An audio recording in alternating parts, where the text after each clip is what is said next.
Welcome back to the Sports Complex on a Wednesday afternoon. On the show today, we will recap Texas taking care of business in Oklahoma, getting yet another win in Norman for the Longhorns men's basketball team. Women's basketball team taking on Oklahoma tonight. Get into some other Big 12 basketball action, some NBA action. A coach firing and hiring has happened in the NBA. More trades expected soon. And all three Texas teams in action tonight. We'll talk some NFL as well as the coaching carousel creaks along. I was expecting an announcement today. It didn't come. Well, that's okay. We'll keep rolling along. It may come during the show. Who knows? They're on California time, not on Texas time, so they may be waiting. Who knows? We'll get into all of that. And, of course, your text messages, 512-447-3776. 512-447-3776 is the text line number for you guys out there. If you want to join the conversation, you got something on your mind in sports you want to put out there, whether it's a take on Texas men's basketball, something in the NBA, a trade you want to see, a team you don't believe has what it takes, anything you want to talk about, NFL, you got a big hot take for the games this weekend, a coach where you think they should end up, send that in on the text line because you guys drive the show. I just try to keep it on the rails. And, of course, we'll have the Patrick's Big Fat Poll of the day later, too. But text line's open, 512-447-3776. We try to get to everybody here on the Sports Complex. I will let you know if I yelp at any point during the show, you hear me grimace in pain, I have a very minor injury that is causing me it's drained so much of my will to live. It is such a minor thing, and it's coming. So, like 2 weeks ago, I somehow sprained my thumb or something to that effect, and I had to wear a brace for a little while. It was annoying. Maybe this was 3 weeks ago. It was over Christmas. I had that, and so it took a while, and I couldn't use my thumb very well, and there was a lot of pain in my hand. But I wear a brace for a while, it gets better. They think, cool, that wasn't like major carpal tunnel where I'm going to this is going to be a problem forever. That's fine. And now the same thumb, I now have an ingrown fingernail. And I know it's fun talk while you're driving in your cars or whatever you're listening on, but it is an intense amount of pain. And in a hand, in a finger, and a thumb where you just don't think how much you use it. And then everything I do today and have done for the past 2 days is just causing immense pain. This is day 3 of it, and I am just sapped of everything going in because I'm just continually using it like I normally use my thumb, even though it's throbbing with pain right now and nothing. So if you guys have home remedies other than just cutting off my thumb, I've thought about it in these past couple days, but I think it'll be better sooner than cutting off my thumb. Let me know on the text line because I'm dying over here. I'm dying. But who wasn't dying?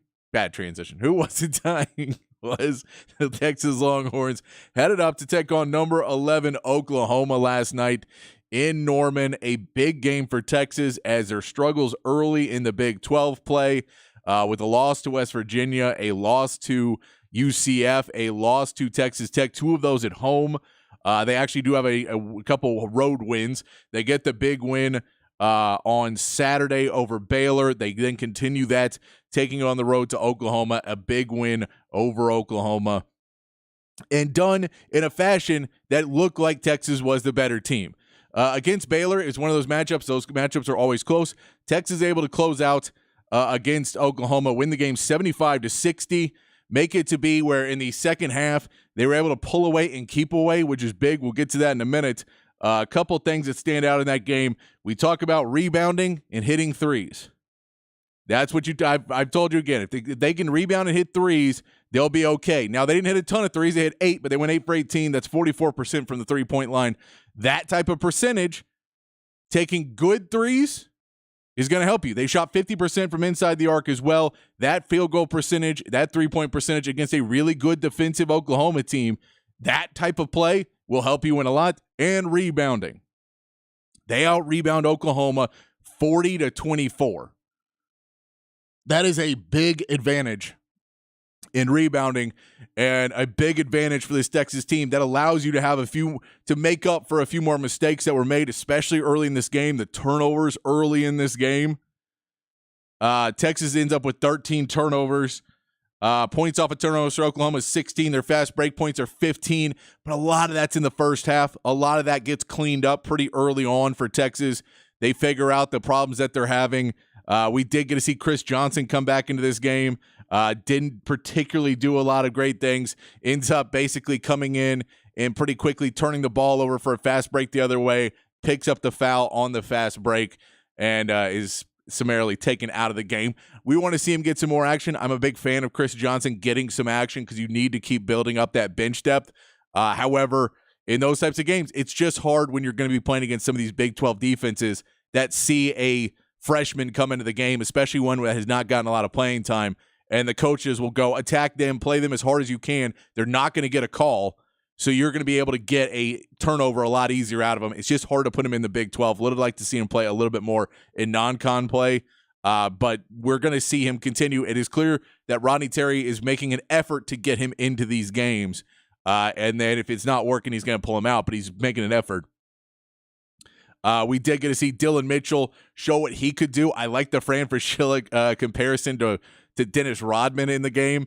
It's not a one-for-one comparison clearly at all, but what he can do and when he plays his best game, to not be so much of a person that has trouble spacing the floor, but someone who can drive the paint, someone who can get on fast breaks, someone that moves around a lot, knows how to set screens properly, had some good little plays with his 2 assists that he was able to get around, and when he catches the ball, basically catch it, move quickly, and keep the ball moving. So even if the defender doesn't rotate off him, they have to rotate with him because now he's moving. So even if you're helping on somewhere else or trying to do something else, you have to keep moving with him because once he starts moving, all he's got to do is cut to the basket and they throw a lob up, and now he becomes an easy score. So using Dillon Mitchell more in that sense, and then the 13 rebounds in the game as well, clearing up on the boards, not allowing Oklahoma to get offensive rebounds. Very big for Texas. Dylan Disu, we talked about before the game, could not get in foul trouble, ends up with only 2 fouls. That's a big piece of it. So he's able to play 34 minutes in the game, gets 19 points and 10 rebounds, his first double-double, but a lot of that comes from now the minutes restrictions seem to be lowered on him, that he's not really playing, he's not playing with a minutes restriction, and the fact that he is going to be able to stay out of foul trouble. If he's able to do that, then we'll see more double-doubles from Dylan Disu. He just hasn't been able to put those two things together of playing a 30-plus minute game and staying out of foul trouble. He was able to do that against Oklahoma as well. Max Abmas, again, plays a really good game. He becomes really important down the stretch for this Texas team. Team also, let's mention, shoots free throws really well in this game. You got to do that. Especially when you're in a matchup where you shoot 18, they shoot 17. You shot better than one of the best free throw shooting teams in the Big 12. Go 15 for 18 from the three-point range. And we can mention, 10 minutes left in the game. Texas goes on a run. Texas is able to start to pull away on this game a little bit. Basketball is a game of runs for the most part. So you see with 10 minutes left in the game, Texas starts to pull away a bit more from this Oklahoma team. And I think the real important part is not necessarily that 10-minute mark where they went on the run and were able to pull away. For me, it was around the 6.5-minute mark. But the 6.5-minute mark, when Texas is up 10 or 11, you see Rodney Terry start to slow the game down for Texas offensively.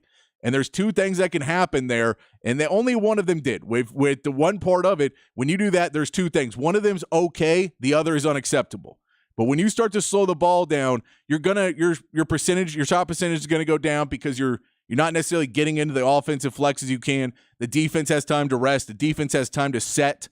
Those types of plays, it just makes it a lot harder to score when you allow a defense to completely set and rest and plan and then double off on you. It just makes it harder to get to be at points. You have a guy like Max Abmas now who can score on those buckets, and that's huge. On those possessions, to have a Max Abmas, that's where he's going to become very valuable for Texas when the game gets slowed down. Dylan Disu also a big part of that if you get him the ball with 5 to 7 seconds left, he may be able to make something happen for you, having those 2 guys play well down the stretch. But the other thing that can happen, and I was definitely worried about it, but Texas was able to hold strong, is when you start to slow down the offense, the defensive effort tends to slow down with it.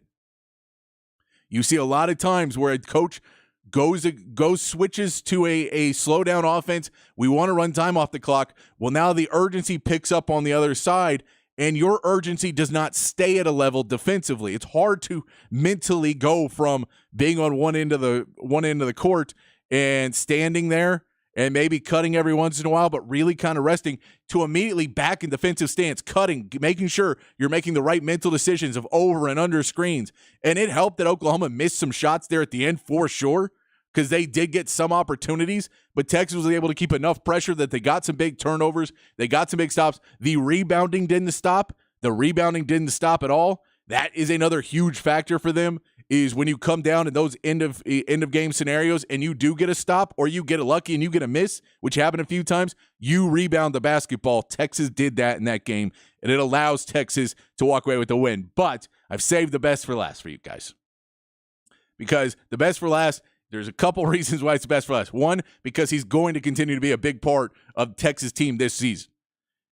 And the best part about it is he seems like he may be the big part of Texas' team and success for the next 2 seasons after this season. Kendall Weaver, we saw him, his playing time diminished a bit when they were still trying to play a bigger lineup. They wanted to have more size because the shot blocking was a problem. Points in the paint were becoming a problem against Texas. They were having more of an issue with that. And the solution at the time was try to play Brock Cunningham in that lineup, play a bigger lineup, play Caden Shedrick and Dylan Disu. Shedrick, again, gets hurt in that game, plays 4 minutes, hits the free throws, but doesn't come back in. They don't need him to, luckily. But Shedrick only plays 4 minutes in that game again. Brock Cunningham really only plays 10 minutes. They go with that 3-guard lineup in Dylan Disu and Dylan Mitchell on the court, which seems to be working a lot better than that 2 bigs and Dylan Mitchell at the 3. Dylan Mitchell just plays better at the 4. And that allows more time for Kendall Weaver. And man, did he make the most of it, playing 27 minutes. He plays almost as much as Tyrese Hunter does, who played well defensively but couldn't get the offense going. And I mean, when Tyrese Hunter struggles offensively because he's trying to take too many shots and thinking about too much, Kendall Weaver's not thinking, man. And I don't mean that as an insult. I mean that as he is a go-forward, and you see him. He'll get in points where he drove and he's driving the paint. And he wants to get to the basket. We want to get that 3-point shot to go a little bit better. He ends up going 0 for 1. But, man, when you see the energy he brings, 3 offensive rebounds, those are big ones. He adds 11 points. If you can add him as a scorer, it adds so much more to this team.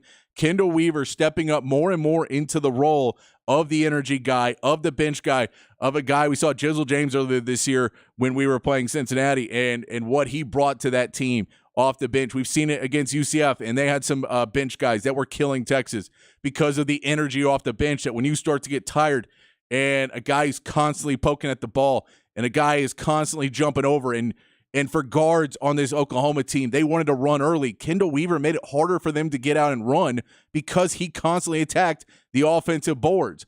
And so you had to put more of guards into the back, into offensive rebounding or defensive rebounding and trying to box out a Kendall Weaver, and you have to keep an eye on him.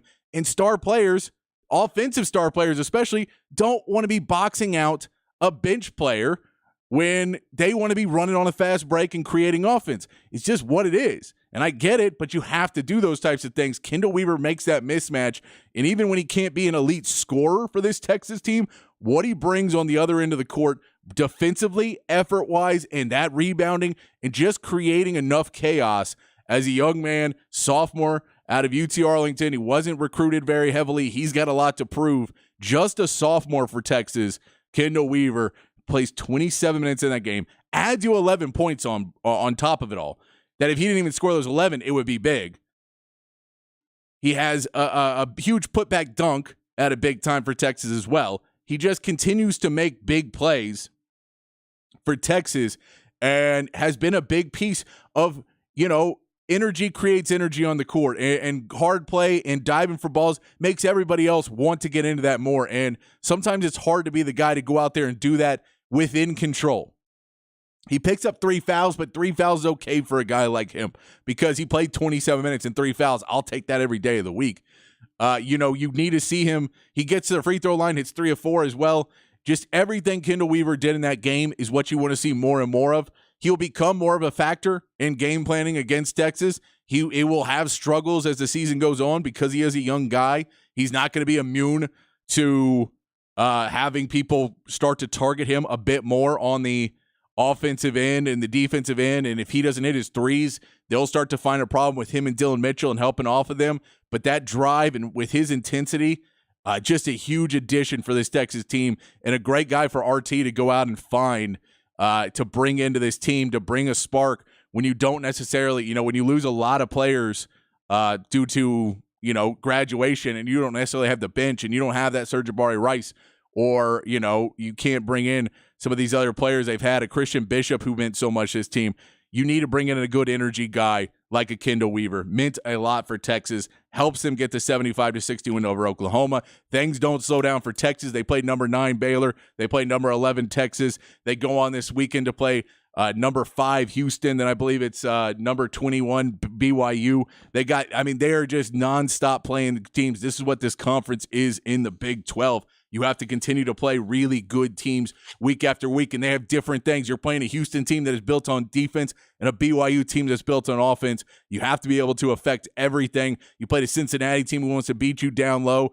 You're going to play, you play an Oklahoma team that's not necessarily trying to beat you down low. They're trying to shoot on top of you. There's just a lot that goes into playing in the Big 12, but Texas seeming to find ways to improve their record in the Big 12. Texas, then some other Big 12 games happening after Texas gets the win. We get to see Houston versus BYU last night. Houston gets the win, 75-68 over BYU. LJ Cryer breaks out of a funk he has been having, gets up 23 points. But their other senior they expect a lot from, Jamal Sheed, only goes 6 for 19. Houston's offense has not been able to figure it out quite yet. They do get the points against the BYU offense that's really – the defense for BYU hasn't been that good this year. They're a good offensive team. Houston is able to hold them to 68, which should tell you how good the offense is. That Baylor, Houston is just a really good defensive team. They still put up 68 on them. But it is a different matchup for Houston. Is we know that the game they played against UCF over the weekend, they went in and they fouled a ton. This game, they didn't really foul that much. They were able to play a little bit better defense. They allowed some more points, but it wasn't the physical type of game that they played against UCF. They played a little bit more finesse, still get the win against BYU 75-68. We will get to see another big game tonight. Kansas State is at number 23 Iowa State. The big thing you're watching for in tonight's game is turnovers, especially for Kansas State. Iowa State forced 27 turnovers against TCU on Saturday. K-State's been doing about 17 or 18 a game. Could that number balloon up and cost K-State against Iowa State? Who plays pretty good defense. Their offense is not completely there. Kansas State has a good team, had to rebuild a lot after losing a couple guys to the draft last season. But they are rebuilding in K-State, and Jerome Tang is a really good coach, so we'll see how they build up there. Moving over to the NBA, we saw the big news today that we knew was coming, is most likely coming after Adrian Griffin was let go from the Milwaukee Bucks and fired, we should say, from the Milwaukee Bucks after going 33-13 or 30-13. To start this season. He was fired. The more and more reports you're hearing about it was basically they hired Adrian Griffin before they got Dame Lillard. They feel their window was pretty short, that he was not the head coach that was going to take him to that next level. The defensive numbers are down, which of course they are. You traded Jrue Holiday for Dame Lillard. You traded away one of the best perimeter defenders in the league for a guy who doesn't really want to play defense, and he will a little bit more in the playoffs, but in the regular season, he does not want to, so he's not going to. So you basically gave up one of the best for a guy who doesn't want to play at all, of course, and then you wonder why. Well, our offense went up, but our defense went way down. You also got rid of a coach who runs a great system of defense and hope to fix that. They bring in Doc Rivers. I don't know if this is the fix they think it is. For Doc Rivers, he played basketball at Marquette. So Milwaukee's kind of a homecoming for him. It'll be an interesting fit to see how well he can mesh with this team in the next couple of weeks. I know he'd been kind of a unofficial advisor for them, but it's a weird fit for a guy that is being hailed as this builder of champions, but he has one championship team, and that was kind of put together by Danny Ainge.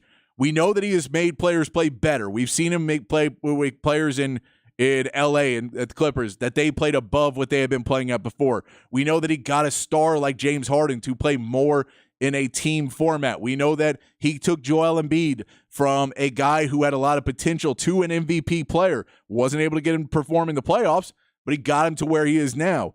He took a Tyrese Maxey and helped him get to the next level. So there is development that he may be able to take some of these other pieces on the Bucks and get them to step up. But I don't know if Dame Lillard is going to walk in and see Doc Rivers and go, now I'll try on defense. I don't know if this is the fit that they think it is, where if you said, okay, well, you're bringing in Tom Thibodeau and he's just going to bitch Dame until he plays defense and we'll go with that and we're just going to, lean on Giannis more. I just don't see – I don't know if this is the hire they think it is. And they're paying a lot of money because they're paying Adrian Griffin now. They're paying Mike Budenholzer now. And now they're also paying Doc Rivers however much money they got him to leave ESPN, where he didn't have to coach and could just talk about basketball and make all the money. So with all that being said, this does not seem to me like a hire of, oh, it's a home run hire. Oh, this will fix things. I get, this the one they're comparing it to is when the Cavs fired David Blatt when LeBron came back and they hired Ty Lue and they win. I'm not going to compare Dame coming in versus LeBron coming in. Like, I like Dame Lillard, but his basketball is not necessarily playoff-centered basketball because he doesn't want to play necessarily the defense. And Doc Rivers is not known as the playoff coach. I don't know. I'm not sold on this move yet for the Bucks, but we'll see. If the defense improves, it just goes to the same thing I'll say about the Mavs all the time. Don't hire a defensive-minded coach and then go sign all offensive players. It's about team building. If you want to play defense, sign defensive players. And then it's easier to teach somebody offense than to care about defense. It just is. Look at Kawhi Leonard. That's what the Spurs did. They said, we'll go out and draft who we feel could be the best defensive player in the league. And Kawhi Leonard, and we'll teach him how to play offense because offense is fun. Everybody wants to do it. So we can teach him offense. It's really hard to get a guy who's already set in his ways and does what he does to care enough to go out there and fall on the floor and fail over and over again and get the blisters on your feet trying to play defense and moving and then losing your feet at the end. You're losing your legs at the end of the game. It's just a much harder thing. So don't trade away Jrue Holiday to fix a problem and then wonder why that problem is still there or the problem is a new one because you got rid of defense. It seems like this may be a problem that I'm not sure this works out, and this may spell the end.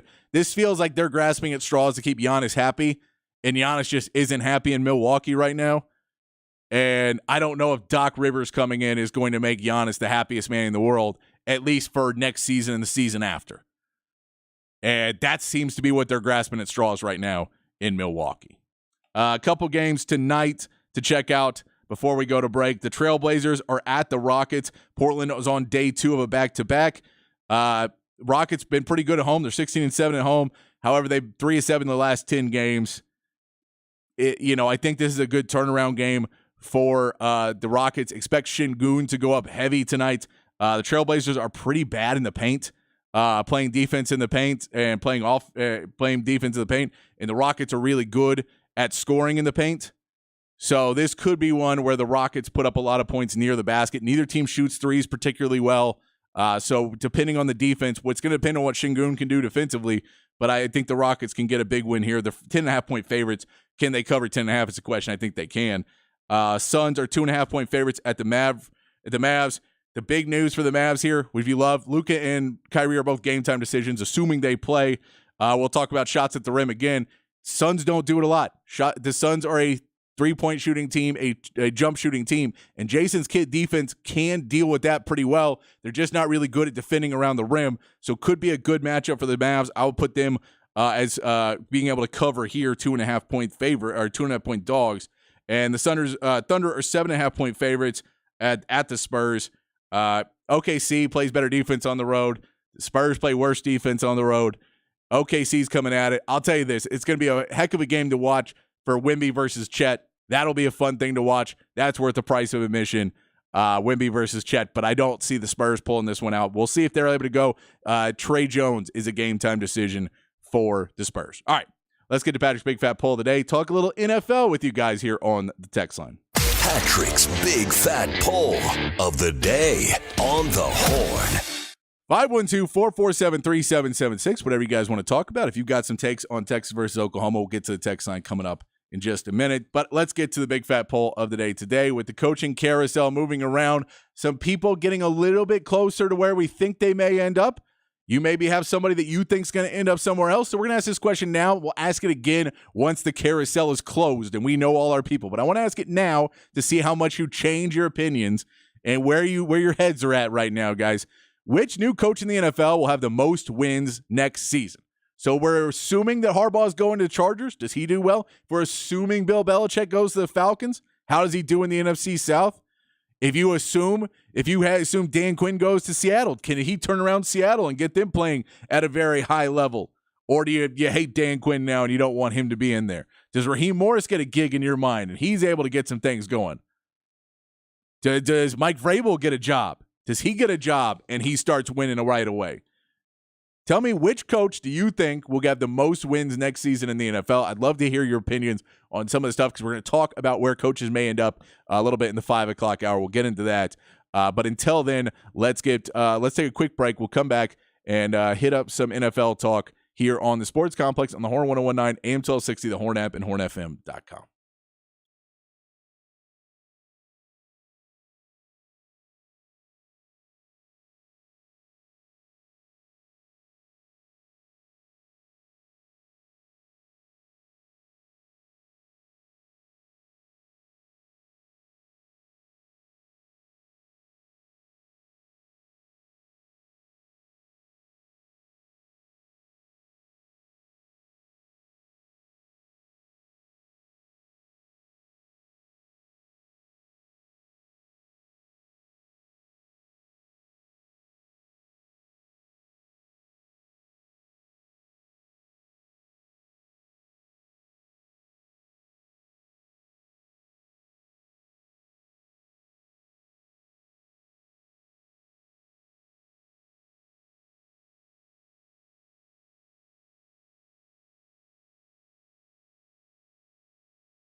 Back on the Sports Complex on a Wednesday afternoon. Some James Brown there. Get your Wednesday rolling right along. I'm hoping that this weather moves out today. It's been, it's nice to go to sleep too. It's nice to go to sleep to the weather, but other than that, not a lot of positives of just having dreary, rainy weather, foggy. Couldn't see more than, 10 feet in front of me in the car when I was driving last night. You got to be able to, be looking for the sun to come out a little bit, get out and walk the dog, have a little bit more fun. Looking forward to that. But text lines up at 512-447-3776 on a Wednesday afternoon here on Sports Complex. If you guys will have any takes for Texas basketball, the NBA, the hiring of Doc Rivers, the trade deadline, send those in on the text line. Anything else you got for us? We're going to talk some NFL as well. The big fat poll of the day: which new coach in the NFL will have the most wins next season? I know they haven't all been hired, so you may have to take a guess. We'll ask you again once everybody's been hired, but I thought this would be fun thought experiment for everybody to do. If you think, okay, well, it's going to be Bill, it's going to be Jim Harbaugh, the two easy choices. Maybe you think Mike Vrabel goes somewhere, gets some good wins. Maybe a Raheem Morris, Bobby Slowick, a big name, a big target out there. We'll get into all of that. We'll talk some more about coaching vacancies and some possible people who've been possible candidates who have taken a second interview. We'll get to that. I do want to play you some sound from Hook 'em Up with Ian Rob B, talking about the big playoffs happening this weekend, conference championships. We know our teams aren't in, but we'll still watch. It's still football, right, guys? Still football. Play Hook 'em Up replay here on the Sports Complex. All right, let's start getting ready for these AFC and NFC title games coming up this weekend. Time to start previewing these matchups. The first one, let's go to the AFC side of things, because I don't think a lot of people realize how good that Ravens defense is. Now, Patrick Mahomes can pretty much solve any defense, and he is the best quarterback in the league. So I would not have put it out of the realm of possibility that he has a great game and shows up this Ravens defense and leads the Chiefs to a win. That would not shock me. But this Ravens defense, they are the first defense since the 1970 merger to lead the NFL in scoring defense, sacks, and takeaways. And they've had some great defenses, right? You've had the Baltimore defense from the 2000s, 02 Bucks. Hell, you've had the 85 Bears. All-time great 2013 Seahawks. All-time great defenses who haven't led the NFL in scoring defense, sacks, and takeaways. Even that Eagles defense last year was considered a really good defense. Remember, they had 70 sacks in the regular season, led the NFL in sacks. They were a good defense, and Patrick Mahomes lit them up. Ended up scoring 38 points in a great Super Bowl. But that Eagles defense did not make a lot of plays against Patrick Mahomes, and they were not able to stop or defend him very well. And this season, Patrick Mahomes has fewer weapons, right? That's been the big complaint or criticism of the Chiefs this year, is that their wide receiving core, maybe the weakest wide receiving core that Patrick Mahomes has had. So this rant I want to get into Patrick Mahomes' history versus top defenses, elite defenses, because that's what he's going to face versus the Ravens on the road, by the way, even more important. So since Patrick Mahomes and Lamar Jackson became starters in 2018, this is kind of where the research started. So Patrick Mahomes is 12-2 in his career against defenses, or in that time span against defenses that rank in the top 15 in points allowed per drive. Ravens are number one right now in points allowed per drive. In those 14 games, Mahomes averaged 7.9 yards per pass attempt, 316 passing yards per game, and the Chiefs averaged 28.5, almost 29 points per game. It's a pretty good number. Mahomes scored 42 points in the playoffs against Buffalo's number one defense in 2021. And 44 points in the regular season against San Fran's number one defense in 2022. The only top five defense to hold Mahomes and the Chiefs under 20 points was the 2021 Cowboys, who lost that game 19-9 in Kansas City. Mahomes' only two losses to elite defenses statistically were at home against the Bills in 2021, 38-20, and at home and against the Bills in the regular season in 2022, 24-20. He's 7-0 against, if you look at against elite scoring defenses, just in terms of scoring defenses, in games played away from Kansas City, which this game will be played in Baltimore. And he's 6-2 against teams that have allowed fewer than 300 points in a season, and he scored at least 20 points in every game. So he's got some success versus elite defenses, but I will admit his stats are not efficient. If you look at the top 5 defenses he's played, 27 touchdowns, 16 interceptions in those 14 games. So, I mean, that's for him, for Mahomes, that is a glaring disparity of 27 touchdowns, 16 interceptions. Because usually his touchdown interception ratio is much better than that. So they do make some plays, or at least they get some splash plays and some takeaways against Patrick Mahomes. We'll see how he does against this Ravens defense. He has his first 3 matchups against the Ravens.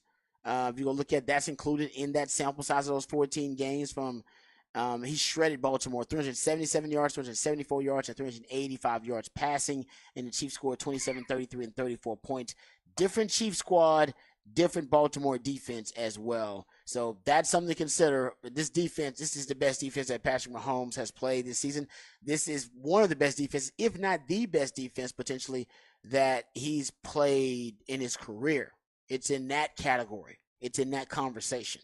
So that is that would be a concern. But I don't trust the wide receivers for the Chiefs. Haven't trusted them all year long. I do wonder how they're going to hold up against this Ravens secondary. One thing to keep in mind about the Ravens, though, the Ravens, they have basically they've beaten their playoff teams, their opponents who have been playoff teams this year, by an average of 14 points. That's 7-3 in those 10 games where they played a playoff team. 3-4 though in close games. 3-4 in games that are close games that come down to the fourth quarter, one possession in the fourth quarter, and they've blown more leads, 3 of them, than they have game-winning drives. So that is something to consider. If the Kansas City Chiefs can make it a fourth quarter game, one possession game in the fourth quarter, we haven't seen the Ravens respond really well in those situations. And I got a feeling that it's going to become a one-score game in the fourth quarter. But that is not what the Ravens, that is not their MO. They have been blowing teams out. Even the Texans, that was a tied game at halftime. I thought Texans may make this a fourth quarter game. They did not. Third quarter, the Ravens pull away. So the Ravens haven't had a lot of games that come down to the fourth quarter, and when it has, that's where most of their losses are. Yeah, and they're getting better because it's all, remember, they were installing a brand new offense. And yes. They don't play much in the preseason. So, but it does feel right now that they're hitting their stride as far as, you know, the defense numbers you just gave, which are ridiculous.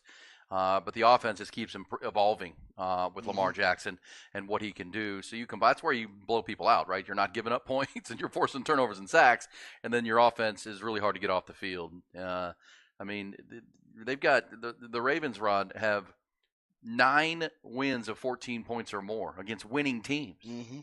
Oh, yeah. 9 times. This is a parity league, Rod. This is a league of parity. It's come down to a field goal most of the time. They've beaten 9 winning teams by 14 points or more. I know, but Come they on, also. man. I agree, and I'm with you because it's when they put their foot on the gas or foot on your throat, they don't let up. But they have. I know, 3 times. Yes, 3 right. times. And since they started to the 2022, Browns, to the Colts. Yeah, this is actually something that's been plaguing them since the start of last season or 2 seasons ago in 2022, because they've blown 7 multi-possession leads since the start of 2022.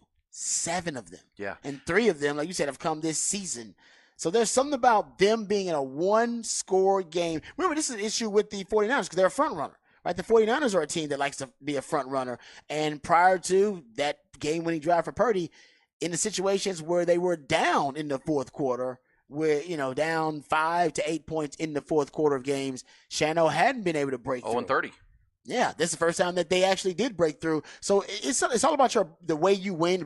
Think about the Packers were kind of like this because the Packers were the best first quarter team this season. And what were they doing in the playoffs? First quarter. Yeah, dominating early. Right? Yeah. Dominating early. So some teams just have a certain style that they play. And for the Ravens, their style is, like the 49ers, we are front runner. We're gonna blow you out. We're gonna find a way to blow you out in the first half or in those first 3 quarters. But if it is a fourth quarter game, one possession, I get a little nervous if I'm a Ravens fan. 100%. I mean, that's got to be the Andy Reid recipe here, especially with Patrick Mahomes as your quarterback, guys. Weather the Mike Tyson storm and get this thing to the fourth quarter and see if the best quarterback in the world can get us there. Because you're right. Baltimore has 4 losses this year. One of them was Week 17 against Cleveland, which we don't count, or Pittsburgh, because they didn't start any. The starters didn't play. Yep. But the 3 where they did, there are 3 other losses to the Colts, the Steelers, and the Browns. You could argue were more their mistakes in the fourth quarter than anything the other team did. Meltdowns. I came in talking about that Steelers game where they had a punt blocked for a touchdown. That was the game where all the receivers kept dropping passes from Lamar Jackson that would have been big plays or touchdowns. Like they had 4 or 5 just drops in the game, and the Steelers ended up winning the football game.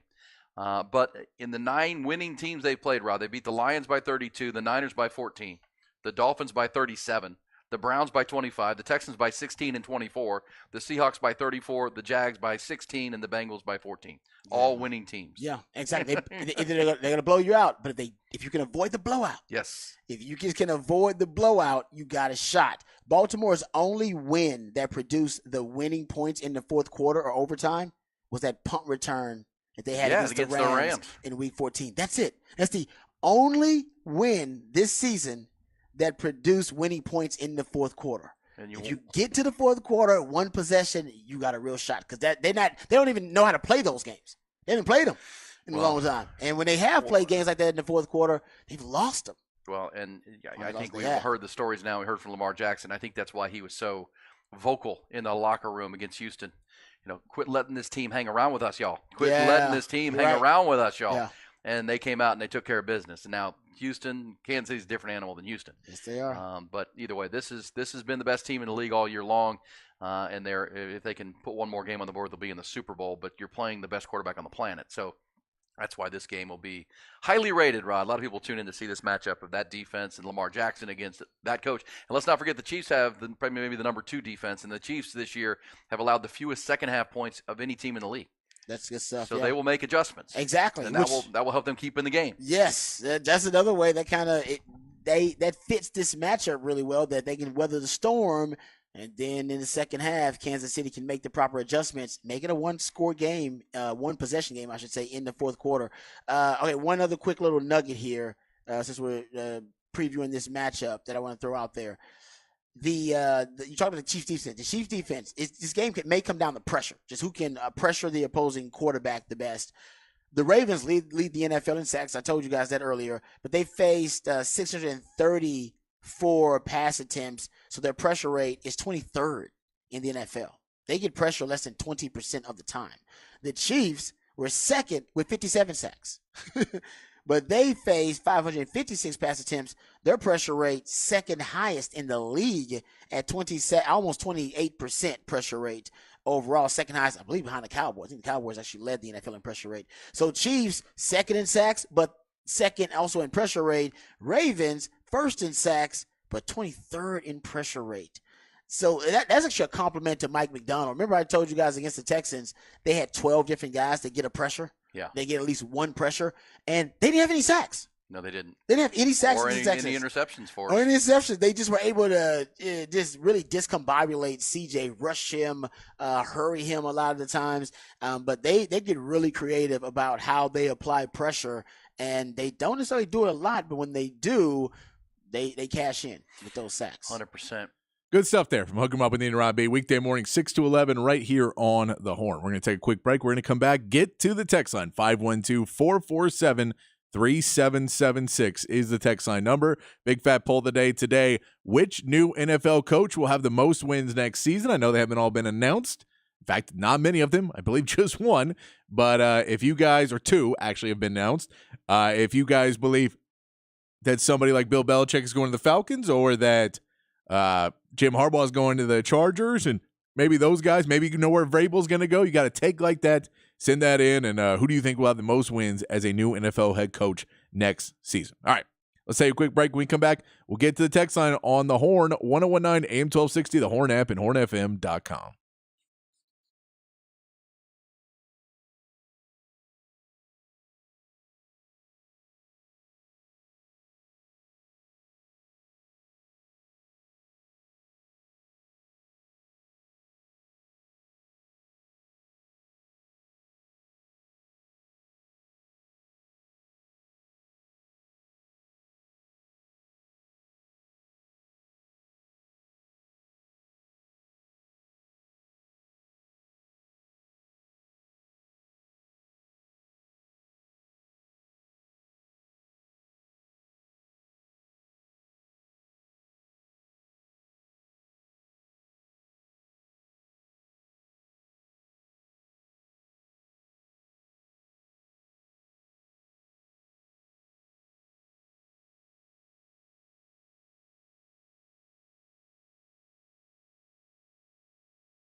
Back on the sports complex here in the Horn on a Wednesday afternoon, playing songs all week, supporting that is National Blood Donors Appreciation Week.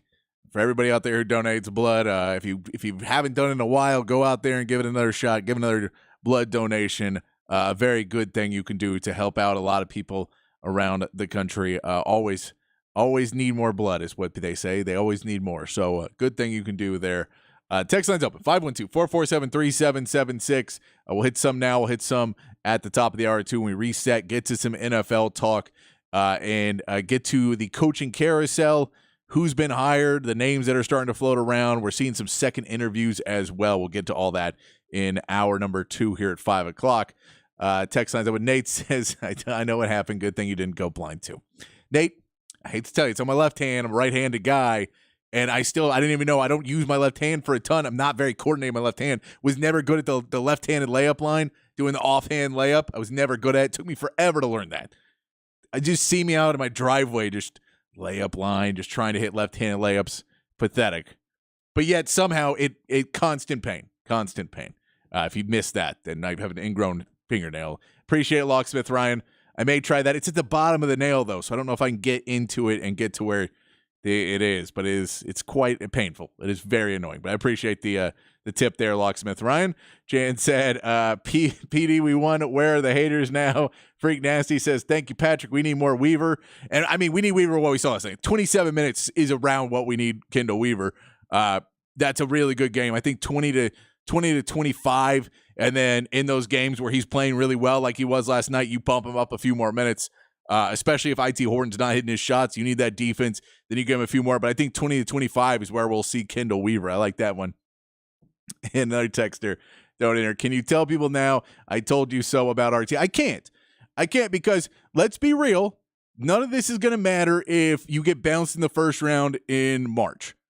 And if you get there and everything goes well, but you don't win the Big 12 tournament, then all those haters will still be there. Everyone's still going. You still have to fix a lot of things. As long as Trey Johnson shows up next year, I think a lot of people are going to have to be a little bit more quiet because we bring in a top 5 talent in recruiting. It helps you a lot. And we've seen the film of him in high school. He is killing it right now. But I'm not going to – because we're not celebrating because they still – look, they have 2 big games on Saturday and Monday against Houston and BYU, and those are 2 good schools. And, you want to keep the edge and keep going. Now, anybody who wants to say that they were saying it was a dumpster fire and the team was garbage and they're going to lose every single game the rest of the year and they should have – that this is the worst hiring that Chris Del Conte's ever made and all of that, that seem like it's a bit much now. But I'm not going to go out and say – I notice they're a lot quieter right now. I've not gotten a text every day that says Texas is garbage, which I did every day up until they started to win a couple of games. So, the people who did not have much faith in this team seem to be quiet, which is good. Hopefully they're cheering for the team. Hopefully they're excited like I am that this team is starting to find its footing. This team is starting to get there, that Dylan DeSue is now back. A thing that we kept telling you that you need him back because he's one of your best players and, you need him to be playing at that level. Max Asmus and Tyrese Hunter are starting to work together a little bit better. Tyrese Hunter still got to figure out how to, play offense on the road. That's going to be an issue as the season continues on. But, there's a lot of positives you can look at. And, we knew that they needed to make a lineup change. They did, and it seems to be, they seem to be getting the rewards of it now. So I will not do a victory dance because there's still a ton of work to be done, but it does make me happy that the team that I've been rooting for and the one that I was defending is making me not look like an idiot. I appreciate that. I will say thank you to the Texas Longhorns men's basketball team. I know you're not worried about making me not look like an idiot, but I appreciate you making me not look like an idiot. It's hard to do at points. I make myself look like an idiot quite easily. Text line still rolling. 512-447-3776. 512-447-3776 is the text line number. Hit us up on there. We're going to take a quick break. We'll come back at the top of the hour, reset, and get to some NFL talk here on the Sports Complex and the Horn 1019, AM 1260, the Horn app, and hornfm.com.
Hour 2 here on the Sports Complex on the Horn. We'll get into some NFL talk in hour 2. Coaching carousel, where some people are going, where some people are already ending up, some promotions. May talk a little Dak Prescott in this hour 2 before we've already talked about Texas getting the 75-60 win over Oklahoma last night. If you have more questions about that, hit us up on the text line. In the NBA talk, we got into that in hour 1 too. So anything you want to talk about NBA, Doc Rivers, trade deadline, all 3 NBA teams in action tonight, hit us up on the text line. 512-447-3776. 512-447-3776. Still waiting for some of the shoes to drop in the NFL coaching carousel. There was rumors that one would be happening today, and then it did not happen. But it's it goes slow sometimes in the coaching carousel. A quick note, we didn't talk about it much yesterday because it came out during the show. The MLB made their Hall of Fame announcement yesterday. 3 players get into the MLB Hall of Fame. That 3 new inductees are in. Joe Mauer was 76.1% of the vote in his first time up. Todd Helton, and I believe his 8th time up, got in at 79.7% of the vote. Adrian Beltre, first time in, almost a no-brainer Hall of Famer, 95.1% of the vote for Adrian Beltre. He is leading the class getting in. And Billy Wagner just misses out. He is in his 9th cycle going in. You get 10 before they basically knock you out. He is at 73.8, 5 votes short. There was a guy, John Heyman, who is a real idiot. I'll go on and say it because he wrote an article that was basically, I think Billy Wagner is a Hall of Famer, and I hope he gets in, but I'm not going to vote for him, which is everything that's wrong with the Hall of Fame voting world. No, because I'm not going to vote for this guy, and I have this type of theory on this, and I don't want to vote for him because of this and that, but I think he's a Hall of Famer, but I'm not going to vote for him. That's it. That's how dumb voting for MLB the Baseball Hall of Fame is. It's dumb. Throw it out. It's the worst Hall of Fame because of that. Because those idiots are in charge of it, and they're so worried about preserving something that they've killed years ago and just ruining the love of the game because they have to keep it the way it was. Gary Sheffield was 3.9. He was in 5th place. That is his last run. That means he will not be getting in unless it's in many years down the road when they put in people from back in the day. Those Andrew Jones also falling short. Carlos Beltran at 57%. Alex Rodriguez and Manny Ramirez both in the 30s. Not a lot of love for them in the steroid era and everything that went around with that. Text lines open before we get to some NFL talk. 512-447-3776. Big fat poll of the day today. Which NFL coach will have the most wins at their new job? I know that they all haven't been placed yet, but you can take a stab in the dark and guess that Jim Harbaugh may end up in the Chargers. Bill Belichick may end up at the Falcons. Mike Vrabel looking at a couple different places. So if you got a guess on that, I'm guessing now. We'll talk about it again later once everybody's in. But which new NFL coach will have the most wins next season? Back on the text line, this is a text that starts with a clear lie. And I don't like to get in with you guys because I get everybody watches sports differently. Everybody does anything. This is just a crazy take, and I genuinely want your response to this. The text says, not a hater and want these boys to win, and they're doing so despite RT. He's throwing ish at the wall and hoping it sticks, i.e. playing guys more and less minutes. First of all, tell me if Rodney Terry wins a national championship, will you admit he's a good coach, or did he get lucky? Because that's how it feels when you say this. And I know that's a stretch at this point, but when you say he changed the rotation and it worked, wow, he got lucky, instead of this guy's been a coach for 30 plus years, maybe he knows what he's doing, and maybe he's got an idea of what to do. Maybe he said, well, we wanted to play bigs, but it's not working, so let's go smaller, even though that causes a lot of matchup nightmares for us. I think our smaller guys are better players, so we can put better players on the court when we play big. Instead of when we were playing big, we were also hoping that Dylan Mitchell, because of draft, wanted to be a small forward. So for the draft stock and what we were trying to help Dylan Mitchell with, he wanted to play the 3, and we realized he just doesn't play the 3 that well. We need to move him up to the 4, and it helps the flow of our team. Those are not outlandish things that he's throwing ish at the wall. That's Rodney Terry being a basketball coach and making basketball decisions. To completely take that out and go, no, that 19-year-old kid, he fixed the problem, not the coach of 30-plus years. He still sucks. That's crazy.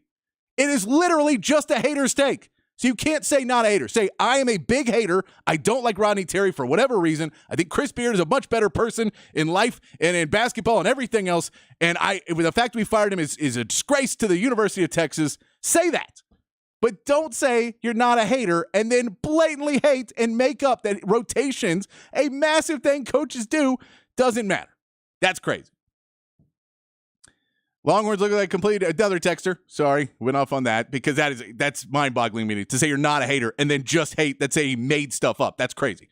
Longhorns look like a completely different basketball team than a couple weeks ago. Scary. I don't think I want Texas Tech to play them again. Yikes, Oklahoma. Yeah, Oklahoma went down. And again, Wiggins said Oklahoma missed shots at the end of that game. I'll give you as much rope as you want. But to say that changing rotations is luck, what does a coach have to do to show you that he's made a change other than you saying, I looked at him, I've seen him on a TV screen, I know he sucks at his job? Because that's what you're doing. And you're also saying, despite every single analyst that likes Rodney Terry, despite all of these people who have been in basketball for 30 years and 40 years and have covered the sport and know Rodney personally and know him as an assistant coach and everything else, to say all of those guys are completely insane and you're right, I just don't get the jump where just say you're a hater. Just say, I'm a hater, and I'll get it. But to say he's making that up, that's crazy. And they do look like a different team because they put Dillon Mitchell at the 4. Like, that's really one of the easier solutions of, hey, we don't really have a starting lineup. Caden Shedrick and Dylan Dessou and Dillon Mitchell would be what our starting lineup we'd love to have. We know Max Asmus and Tyrese Hunter, and so ideally that's the lineup. Without Dillon Mitchell being able to shoot the 3, it really made them have to shrink the lineup down. They went to a smaller lineup. They put IT Horton in. Kendall Weaver's coming up big now for them. They can play him more because they're not trying to play where they had 4 or 5 guards and only 3 or 4 bigs. They can now stretch out the big rotation. Onyema, because of what they're doing, is playing less minutes. I don't think he's a bad player. I think he could be productive, but he's playing less minutes because they're going to a smaller lineup and a different style of play. A coaching decision. Oh, and now we get a Texas basketball semi-garbage right now. That's just hating too. Okay, you don't like Beard either. Got lucky. I hope he proves me wrong. My take has nothing to do with Beard. Screw that dude. So it's not Beard. Who do you want as coach then? Who do you think is a real coach then?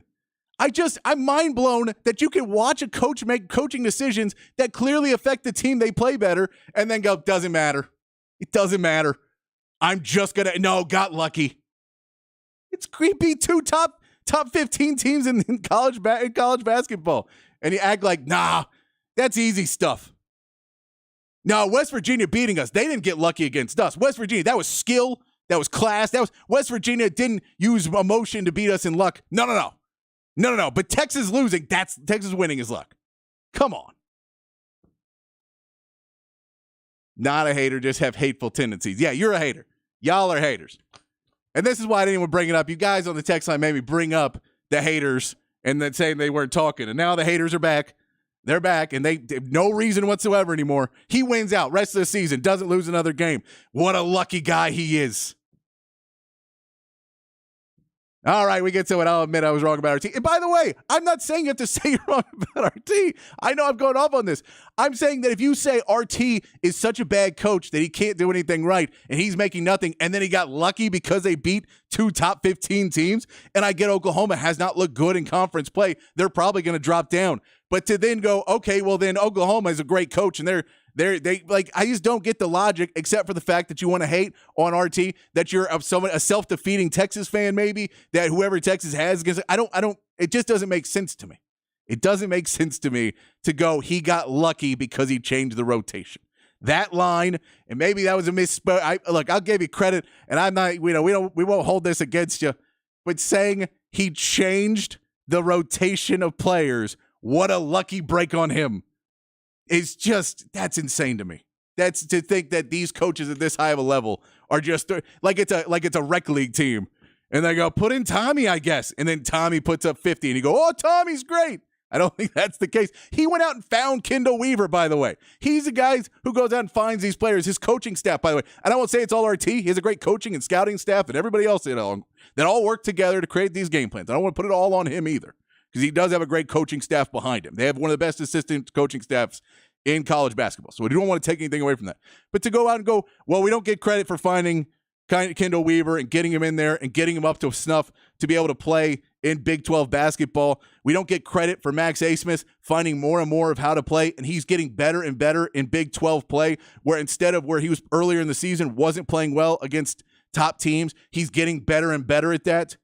No credit for any of that. That's luck. That's just luck. That has nothing to do with coaching. All right. I'm going to take a break from y'all for a second.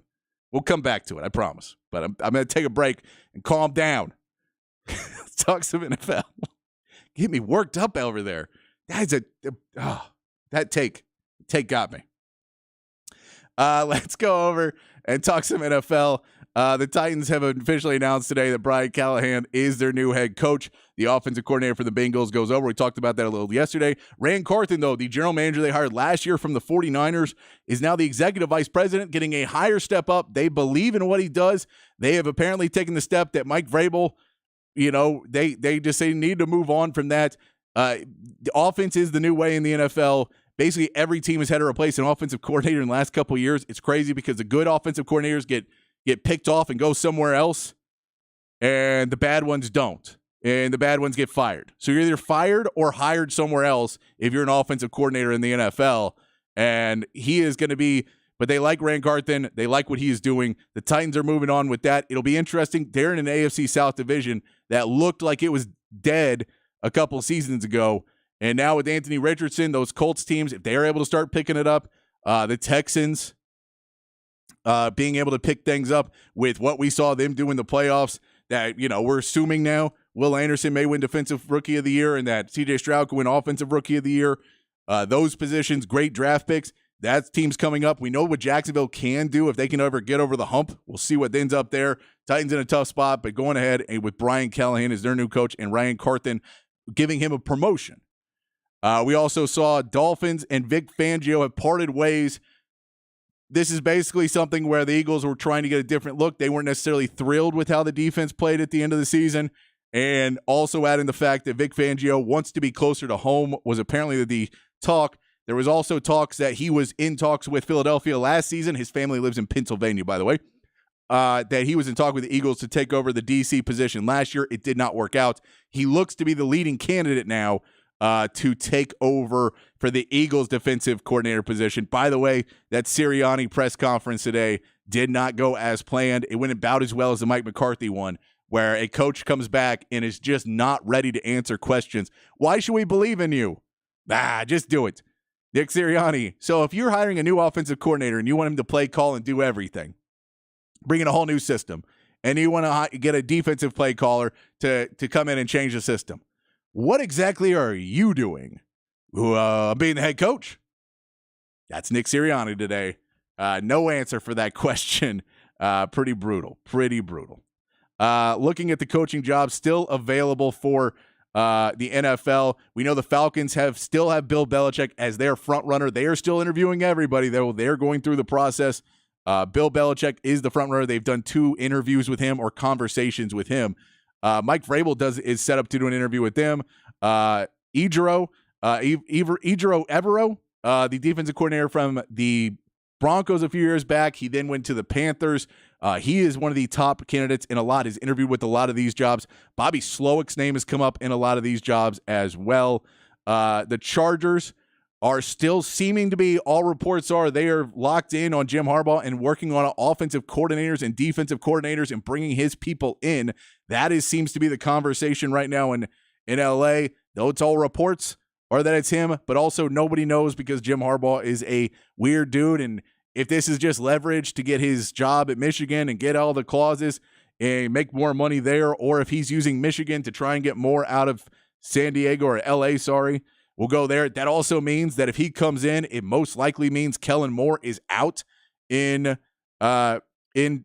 LA, which means that Kellen Moore is now available to be hired by somebody to see where he might end up. Is an interesting place. We know he's talked to Carolina before a couple times. Is that a place where he goes to kind of try and rebuild himself on a risky job opportunity at Carolina? The Panthers, they've looked at him. They've looked at both McDonald and Munkin from the Ravens. I don't see them leaving Baltimore to go to the Panthers. Raheem Morris, a very popular name, the defensive coordinator for the Rams right now. A lot of people talking to him. Not sure he takes that Panthers gig either. Mike Vrabel, an interesting one to interview for that job over in Carolina. Could he want to go over there with some assurances that he would be held on for 2 seasons or 3 seasons and try and rebuild a team? Could be a great voice to help rebuild and build some culture there in Carolina. In Washington, the Commanders looking at Raheem Morris again. Ben Johnson from Detroit, also the defensive coordinator, has done 2 interviews. Aaron Glenn from Detroit. They may be going with one of the Detroit head coaches in Washington. That seems to be where they're looking heavily. And for the Seahawks, Dan Quinn's name still strong up there. 2 interviews. They're also looking at Raheem Morris. Knows the division well. Knows what he could do to possibly beat some teams. Is a good culture fit. Could be a good culture guy there in Seattle. Brings that defensive edge back that they've been missing. That could be a possible fit. Raheem Morris there as well in Seattle. Patrick Graham, also one of the leading candidates in Seattle. So those are the positions right now where people are thinking going. If you're trying to guess, you still have Belichick as a front runner for the Falcons, Harbaugh the leader for the Chargers. The Panthers, no one really knows. That seems like it could be a place where Vrabel ends up just to give him they like to bring in a bigger name. They may not want to bring in someone smaller. So if they can convince him to come in, he may take that job. The Commanders, I have a feeling they're going to go with the Detroit guy. That's where I think that'll go. And I have the Seahawks bringing in Raheem Morris right now instead of Dan Quinn. Dan Quinn may be the guy, but I think they may want to change and bring in Raheem Morris. That'll be a question if Dan Quinn ends up in Washington, where if he doesn't get the Seahawks gig, he may end up over there as well. But that is the NFL coaches. All right, I'm going to tell you what. I see the text lines coming up, and I know I've been yelling at you guys, trying to calm down so I'm not getting too worked up. But I'm going to take a break, and I'm going to come back, and we're going to get back to the text line. 512-447-3776. Some takes on Rodney Terry that I think are crazy. Just to change, you can't say he changed the lineup. He changed the rotation. Like one of the easiest things a coach does. Like one of the things that is most, that's what a coach does. It's not like all of a sudden Max Asmus went off for 40 the last couple games. And he went, it's Max Asmus playing really well. Or something to that extent. He changed the rotation. He made a systemic change to the way they were playing and then go, luck. What a lucky guy. That's, I don't know. I don't like that take. But you know what? I'm gonna try and wipe it clean. I'm saying calm down over the break. I'm going to come back. We're going to go at it again, see if I get worked up again. Hopefully I won't. Hopefully I'll keep my cool this time, guys. I don't like yelling. I like you guys because you guys texting in makes the show so much more fun for me, having these conversations with you, even if we don't agree. I enjoy it, so I want to communicate with you. So we're going to do it when we come back here on the text line. Promise you, we're coming back to hit the text line, 512-447-3776, here on the Sports Complex in the Horn 1019, AM 1260, the Horn app, and hornfm.com.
Back on the Sports Complex here on the Horn. Keeping it rolling along, taking deep breaths, taking deep breaths, playing blood songs all week long as it is National Blood Donors Appreciation Month. I believe that's what it's called. I know January is that month, though. So if you have not donated blood in a while, why not check it out? I may have to go check it out myself. I have not been in a while. I should go check it out. I'll go check it out. If you guys do, we'll all do it together, and we'll calm down. I just got to calm down first. I got to calm down, and I feel like going back to this text line may not let me do it. 512-447-3776. Whatever you guys want to talk about, send it in. We'll talk about it. Even if it is some haters on the text line. Even my Texas Tech fan on here said that he's scared about not scared. I won't put words in your mouth, but you think that this Texas team is better than the team that Tech played a few weeks ago. So he even went with that one. Texters on the text line. We get the not a hater, just have hateful tendencies. I will admit I'm wrong about RT, which again, I can tell you, you don't have to like RT still. There's a lot to prove, guys. There's still a lot to prove. I'll give him that. Coach Cornut says, get him, Patrick. Love me some Coach Terry. Like that one. I think we've got his Texas Tech trollers posing as our fans. I don't think they are, because I talk to Texas fans enough that there are people that don't like. And look, there's plenty of people that I talk to people that I have a friend that I talked to that was dead set that Tom Herman was the guy and Sark should have never been hired for 2 seasons. And this season he finally said, Patrick, you know what? You might be onto something.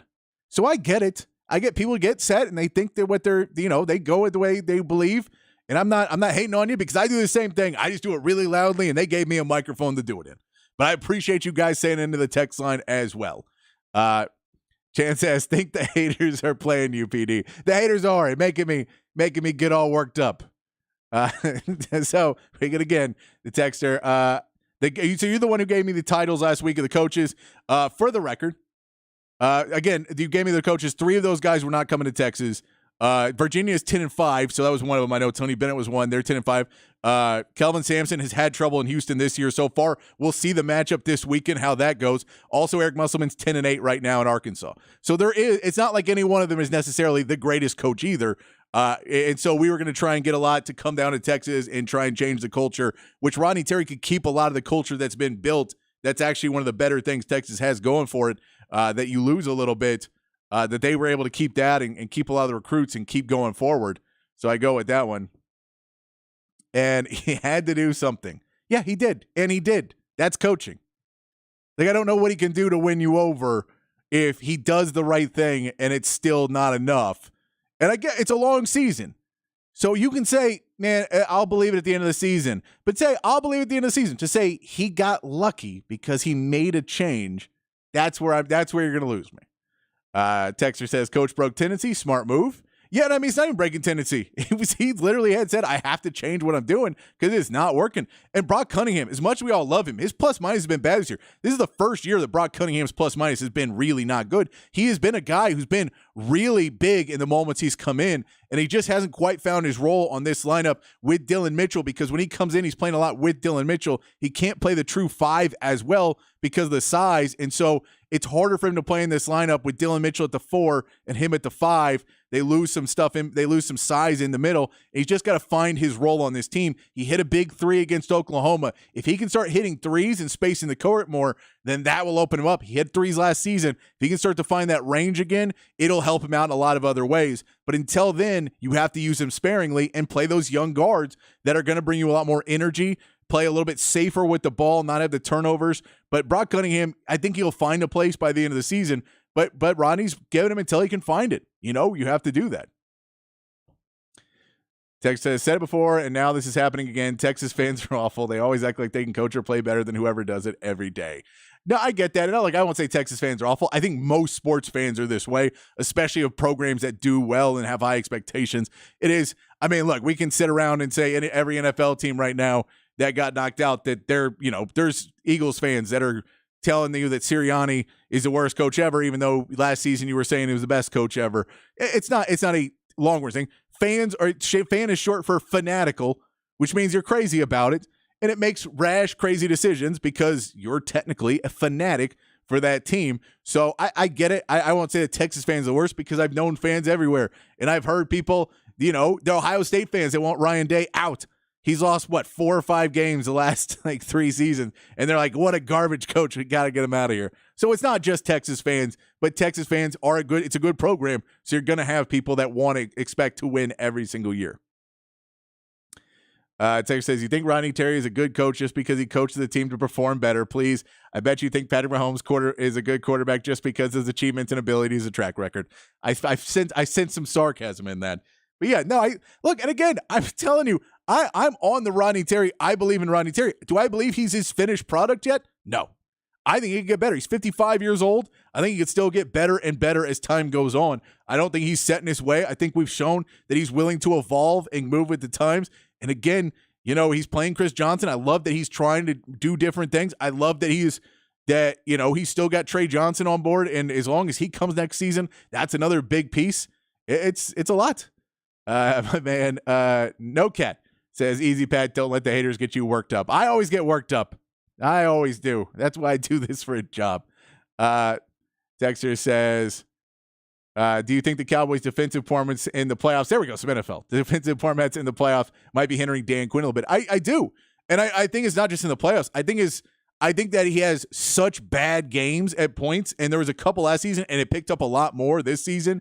And he even mentioned it in one of his, I think, preseason press conferences that he was talking to people, and they were like, no, we could tell what you were doing. And I think that's a little bit of a worry that he brings some good culture, and he brings a lot of, people really like him, and he's a really good coach of talent. But can he consistently put together a game plan and adjust to the game plan in game to save it when, we saw it get out of hand quickly in several games this season, and even an Arizona game against a Eagles coach who knew what he was how to watch Dan Quinn and spend extra time watching Dan Quinn, that he was able to figure him out. For the Cowboys fans, Vic Fangio is one of those guys who knows how to go against Mike McCarthy. And the Eagles are going to try and bring him in to go against Mike McCarthy. It's, you have to worry about those things. And if you're going to a division where they may have seen you before and guys like Sean McVay and stuff can go after guys that know how to get you, it could be an issue. They may want to go a different route for somebody that doesn't necessarily have the smell on them that Dan Quinn has at some points. He has a lot. He's wearing perfume. There's a lot of stuff that smells really good on him. But maybe there's a lingering smell with Dan Quinn of, I feel like there's people that know what you do, and we can't have that. Like if you lose a couple games because you miss a call or something like that, it's one thing. But if you are just constantly, or not constantly, but multiple times in a season, 4 or 5 times in a season, being completely outmatched offensively to defensively, that could be an issue going forward. But they could have some more defensive minds that if they give him more ability to hire more coaches and get whoever he wants on there, that may be able to start to fix those problems as well. Texter says, I love hating. It's in my blood. And their text says, call them haters out, Pat. Yeah, at least own up that you're a hater. You can say, okay, I get it. I'll take it with a grain of salt that they're now semi-garbage, but you're not going to give them any credit. Texter also said, give Coach Terry a break. It's his first year with a bunch of new players. Coach Beard didn't have a great start to his tenure. I like the fight I've seen from these past 2 games. Yeah, it's the reality is a huge portion of this is moving Dylan Mitchell from a 3 to a 4, going with a smaller lineup where you knew you were going to be undersized. Part of the reason Rodney Terry didn't want to go with a smaller lineup is because A. Smith and Tyrese Hunter are smaller guards, which meant if you bring a third guard in at 6'4", you just don't have size. And in the Big 12, there's some big teams. And so when you're trying to go out there and play with the Cincinnati or play with a Kansas who's going to have a lot of size on you, they got a 6'9" guard at Kansas. It's going to be hard matchups. But when you're losing every other game because other guys have speed on you, other guys are being able to get turnovers on you because they're coming over on screens, when they can play off of your small forward, and Dylan Mitchell's sitting out at the 3-point line and no one's guarding him and he's basically rendered useless on the offensive end, those types of things, you have to make changes. They have.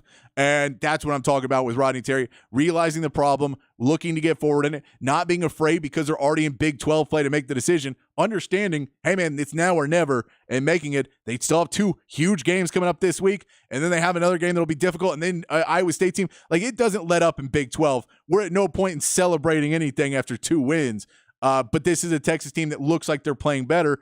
and we'll see if coaches adapt to it, and they'll have to start changing up more and more things. Tag says, when you have so many new players, just like Sark did in football, it's a process to pull it together. RT has to get every player healthy, get them to buy in and build culture. He doesn't have 3 years to make it happen. Like football, building the culture is the most important thing. The rest will fall into place. I can tell you with the players getting together, Dylan DeSutte and Caden Shedrick have not been healthy together this season. They just haven't been. So there's a part of it where you say you're a small team, and then to have two guys that you really are requiring, and Dylan DeSutte's playing really well, but Shedrick played well early in the season, and he just hasn't been the same guy. He took that really hard fall last night against Oklahoma, and he's already had back problems. So you add that in, it looks like his shoulders are finally starting to get healthier, but now his back, he's having problems. So if he's able to get healthy at some point this season, and you can add him into the rotation with him, Dylan Mitchell, Dylan DeSutte, and Caden Shedrick to come in, have Brock Spellum a little bit in there as well, then that could be a really potent lineup both sides of the court, but you have to get him healthy first. TD says, I think Chris made fans appreciate B-ball, but I'm not mad at RT. No, I look, and that's the point is Chris Beard did a great thing. The Moody Center and the Corral and all that stuff wouldn't exist without him. I'm not hating on Chris Beard. I've said it before. I don't like his offense, but that's just me. I didn't like his offense. But that being said, I think he did a lot for this program, and Rodney Terry being the guy to come in and keep that going and move forward, as opposed to resetting so quickly after resetting with Chris Beard, trying to hit that transfer portal again, trying to change culture, and hope it works that time is a difficult thing to do, especially when I know, and this is hard for Texas fans, that Texas in basketball doesn't necessarily carry the weight it does in football, and also throwing the fact that Texas basketball is not the same way. Like, you can recruit Texas in football and just recruit Dallas and Houston and get a pretty good team. You have to sometimes go out of Texas, recruit basketball, and those people may want to stay in Kansas, or they may want to go stay in Florida, or they may want to go, if you're in Indiana or Carolina, where they're real basketball states, you may want to stay over there. You're an ACC guy. You don't want to go to the Big 12, even though the Big 12 is starting to get better, and now it's starting to become a real conference. And then Texas moving to the SEC too. Maybe you want to play in the Big 12 and don't want to go to the SEC. So those are all interesting points that Rodney Terry has to deal with. I think he's doing a good job recruiting, though, and bringing guys in the transfer portal. And again, Max Abmas, getting him and coaching him in the right way to get him to where he needs to be to continue to grow as a player and understanding his role on the team, to where we saw in the last 6.5 minutes of that game last night, that was really Max Abmas' time to, can you make 2 out of 3 shots, or, at least 50% of your shots at the end of this game, when we're just putting you in ISO and letting you try and go or make the right pass to hit somebody to get an easy layup?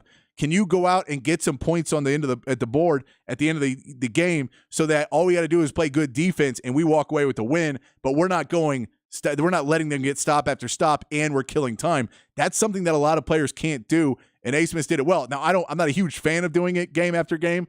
I'd like you to keep your foot on the brake more than 6.5 minutes left, but that's just me. I won't question RT on that one, but personally, I would change that one.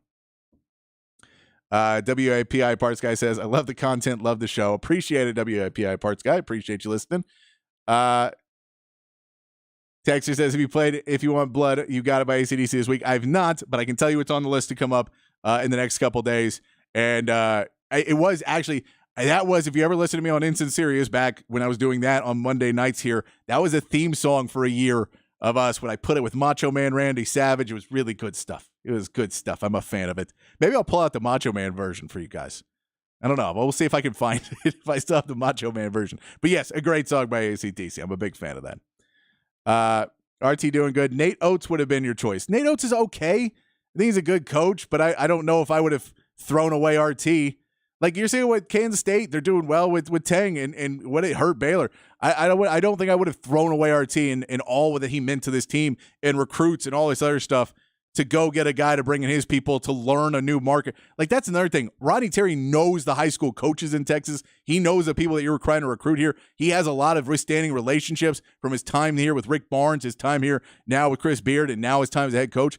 That's a hard thing to build up with these young guys. And when you're coming in from another place, it's just hard to build that up. It makes an easier decision to keep a guy who you believe has potential to be a really good coach in college basketball. Text says, say how to Peyton. She puts up with Dad having the radio. Hey, Peyton, I think he said say how to Peyton. Say hey to Peyton. She puts up with her dad, always having the radio on Sports Talk. I appreciate, Peyton, you allowing me to indoctrinate your dad with more Rodney Terry love, because I think that's what some people think I'm doing. Text says, let Terry build the basketball team. Doesn't matter until March Madness. I agree. It does, because you have to get into March Madness. But in the last 2 games, when everybody was, screaming because they weren't in the bracket and Joe Lunardi had them out, they're now in the bracket. So in 2 games, from, oh my God, the season's over, to they're in the bracket, it was never as far away as some people would make you believe. I'm not sure I can read this next one. Yeah, I can't read that one. I appreciate the text, but I cannot read the quote about Chris Beard, and that's maybe past where I can get away with a good taste here on the show. Did the Harbaugh news just come through, Brock? Brock sending in some texting news, trying to keep up with me. You have my phone number, Brock. You can just text me if you need to. Let's see. I have to check with Twitter. You know what? I'll tell you what. We'll take our last break. We'll come back, and we'll see if Jim Harbaugh did take the Chargers job or if Brock is reading fake news again. We'll get back to you here on the Sports Complex. Last break. Text line still rolling. We'll get into more text here in the last segment as well. 512-447-3776 here on the Sports Complex on the Horn 1019 AM 1260, the Horn app, and hornfm.com.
All right. Well, we ran out of time. Even though my man, Brock Bollinger, gave me the news. Jim Harbaugh will be the next coach of the Chargers. Couldn't do it during my show. Give me something to talk about, but you guys on the text line kept me going. I really do appreciate it. Even if you're a hater, I appreciate you texting in the conversation. I do appreciate. I hope I don't make anybody too mad screaming back at you, but that's what I do here. I do appreciate it. We'll talk more about Jim Harbaugh clearly tomorrow.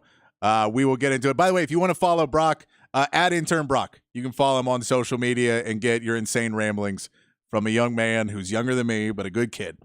And I say insane ramblings with love. We'll get more into Jim Harbaugh tomorrow, and I'm sure more Rodney Terry when we come back on the Sports Complex tomorrow. Until then, be kind, be safe, keep your underwear clean. We'll see you right back here tomorrow for more on the Sports Complex.